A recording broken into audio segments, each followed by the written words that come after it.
Burada bir neçə istiqamətli söhbət aparmaq lazımdır. Birinci, Türklər yaşayan coğrafi məkanı, coğrafiyası, onların siyasi tarixi, mədəni, sosial, iqtisadi tarixi haqqında məlumat vermək bizim borcumuz. Burada iştirak edən uşaqlar yəqin ki, Türklər haqqında, Türklərin maddi mənəvi dəyərləri haqqında məlumatları çoxdur. Yaranış mevcut olandan Türk mevcuttur. Türk mevcuttur ve mevcut olacaq. Biz onları coğrafiyasına baxaq. Türklər adətən Mərkəzi Asiya, Altay Sayan, Selena, Hazırlık Vadisi, Yan Ulağan çölü. Demək bu ərazidə şərqdən qərb istiqamətinə məskunlaşırlar. Türklərin siyasi tarixi haqqında məlumat verəndə biz ilk olaraq Şumerlərə müraciət edirik. Bildiğimiz kimi Şumerlər vaxtikən Mərkəzi Asiyada Çin sərhədinə, iki müasir dillə desək, Monqolistan ərazisində yaşayırlar.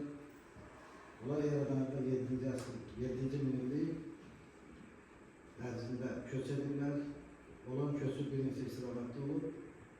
Hətta onların köçü bəzi tarixçilərin məlumatına görə Azərbaycandan da keçir. Biz həmişə deyirik, onlar Mesopotamiyaya gəldilər.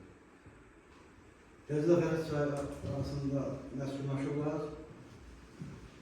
Mesopotamiyanın cənubunda isə 6-cı minillikdə məskunlaşırlar.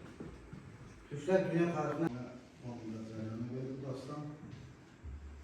Sonraki dövrlər Türklərin növbəti axınları olub, bildiğimiz kimi yenə də onlar ön Asiyaya gələrkən Azərbaycan ərazisine keçir.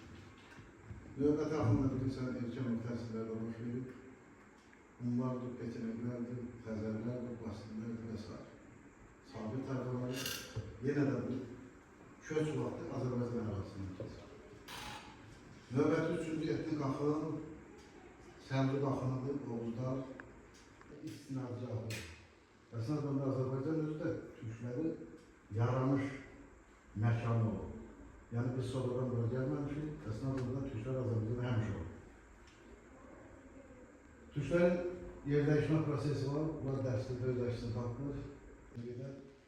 Troya indiki Türklər arasında iki siyasi, hansı ki Troyalılar Türklər olur.